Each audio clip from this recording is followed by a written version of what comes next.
চাকরি চুরি থেকে হিন্দুদের ওপর অত্যাচার প্রতিবাদে রানাঘাটে বিজেপির বিক্ষোভ। সুকান্ত মজুমদারের নেতৃত্বে রানাঘাটে অ্যাডিশনাল এসপি অফিসের সামনে বিজেপির বিক্ষোভ, পুলিশের সঙ্গে ধস্তাধস্তি।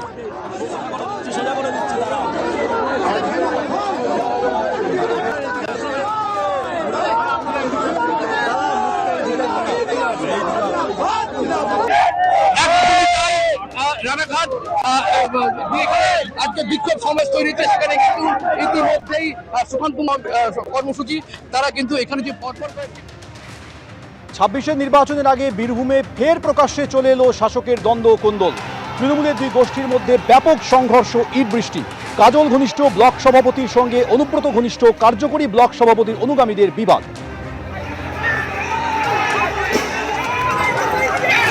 এবার আপনাদের সামনে রাখবো জলেতেই কিভাবে জব্দ করা যায় পাকিস্তানকে, সেটা দেখিয়ে দিল ভারত, অর্থাৎ হাড়ে হাড়ে টের পাইয়ে দিল ভারত। পহেলগাঁওয়ের রক্তগঙ্গা বইয়ে দিয়েছে পাক জঙ্গিরা, পাল্টা ঝিলমের জলে জব্দ পাকিস্তানের মুজফ্ফরাবাদ।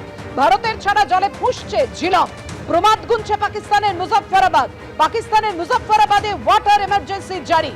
65 বছরের সিন্ধু চুক্তি স্থগিতের পর এবার ঝিলমের জলে জব্দ পাকিস্তান।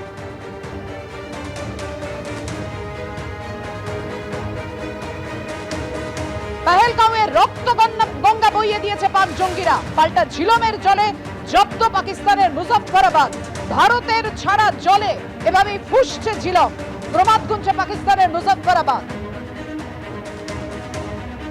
অর্থাৎ সব দিক থেকে পাকিস্তানকে চাপে ফেলছে ভারত।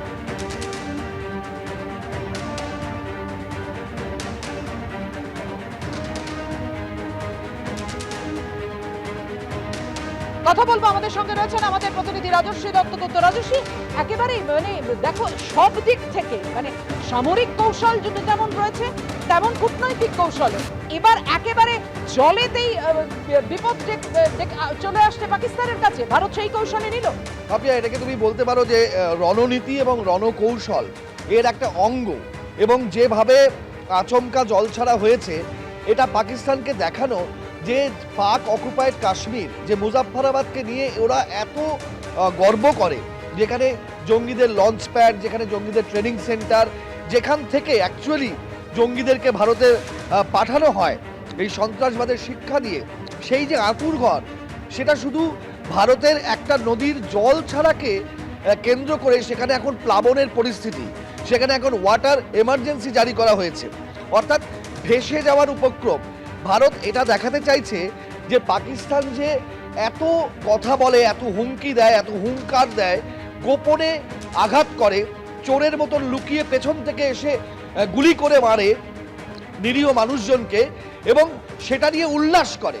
কিন্তু ভারত এটা দেখাতে চাইছে যে সামান্য একটা নদীর জল ছেড়ে দিলে তোমরা ভেসে যাবে, তোমাদের সেই মিনিমাম ইনফ্রাস্ট্রাকচারটুকু নেই যে তোমরা একটা ঝিলম নদীর জলের থেকে বাঁচতে পারো।